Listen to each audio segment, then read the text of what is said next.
sex assaults on college campuses, framed and in focus after Rolling Stone magazine publicly apologized for its article about this alleged gang rape at the University of Virginia. A story perceived to have many holes, or there were discrepancies in the reporting, and this accuser, they call her Jackie, whose account really has now been questioned. And while many fear this case could be a huge setback for other victims who are hesitant to come forward, one reporter is offering more of a contrarian concern. Could the accused have more to lose? She is Emily Yoffe, contributor for Slate magazine. She wrote this extensive piece entitled "The College Rape Overcorrection," focusing on what she calls unfair tribunals where young men accused of rape are predisposed of guilt and largely left out of the judicial process. Welcome, Emily. Nice to have you back. Nice to be here. So let me begin where you begin in this piece. You put a face on this whole idea with this University of Michigan student who you found was accused of rape. Tell me about him. His name is Drew Sterrett, and I give him a lot of credit for using his name in the lawsuit he brought against the university, because a lot of these young men go John Doe, which is perfectly understandable. What happened to him in the spring of his freshman year, 2012, he was a young engineering student. It was a Friday night, people are hanging around, drinking, no one's really drunk. Late one night, a female friend said, "Look, my roommate has people over, can I stay in your room?" Drew had a roommate. The guy said sure. They thought she'd sleep on a little mat they had for guests. The guys get into bed, and Drew was surprised when she slipped into the bed next to him. They started talking and kissing, and you don't need to use your imagination to know what happens when two teenagers. At one point she said, "Do you have a condom?" He went to a drawer, got one. The event was so loud and went on so long that the roommate in the upper bunk, and there very rarely are witnesses in the room for these events, at 3 a.m. he got his computer, sent a private Facebook message to Drew saying, "Dude, you two are so obnoxiously loud, I can't sleep, and there'll be payback in the morning." She spent the night, left in the morning, said, "Look, let's just keep this between us," because they were in a big group of friends. Semester ends, everything's fine. He's home for the summer in August. He gets notified by a school official. He needs to do a Skype interview that afternoon. Gets on Skype.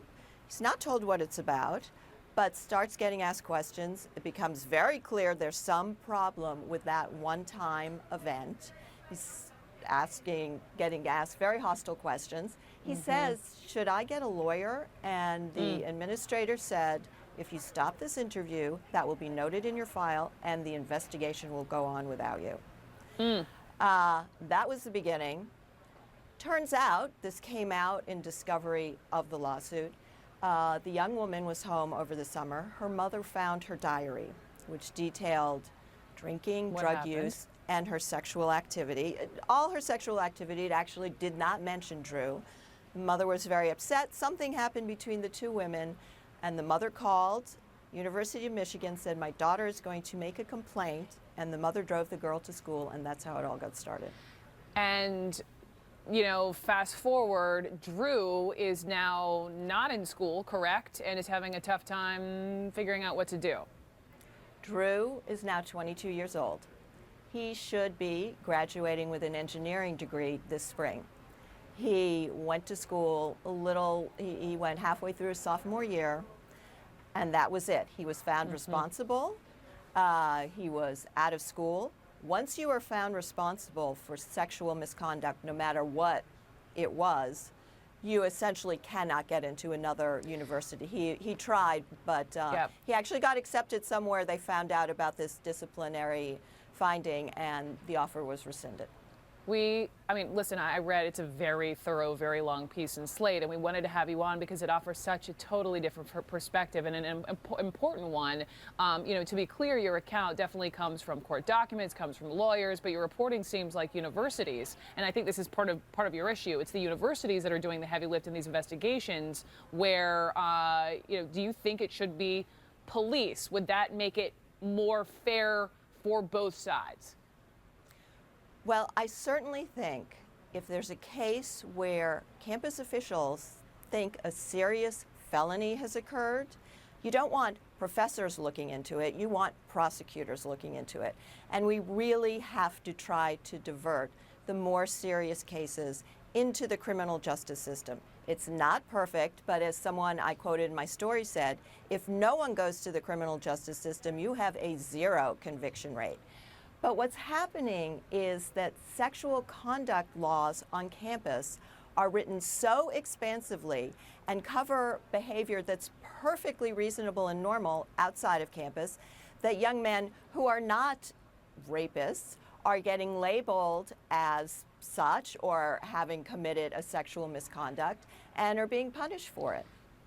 Do you think, I guess I hear that little voice inside of me wondering, would these proposed changes make it more difficult for a woman to come forward? It's tough enough, right? But would all of this make it more difficult for a woman to come forward if, in fact, she is telling the truth that she was absolutely raped?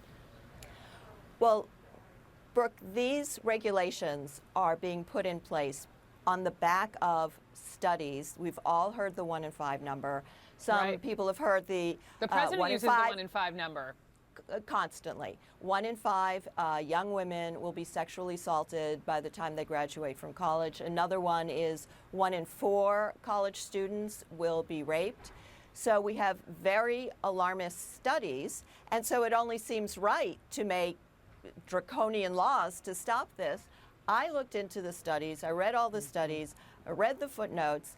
The lead author of the 1 in 5 study surveyed students at 2 universities. I asked him, does your study stand for the experience of the 12 million American young women enrolled in college? He was absolutely unequivocal. No, my study is not representative of the nation. I only looked at 2 schools. He acknowledged they had a fairly low response rate. It was an online study. I said to him, does the president know this? He said, look, policymakers are using the study as they want to. We never made that assertion about the study. I feel like we are barely scratching the surface of your piece and all of its findings. Incredibly thorough journalism. Emily Yoffe, thank you so much. I encourage everyone to read it, slate.com. Thank you for coming on.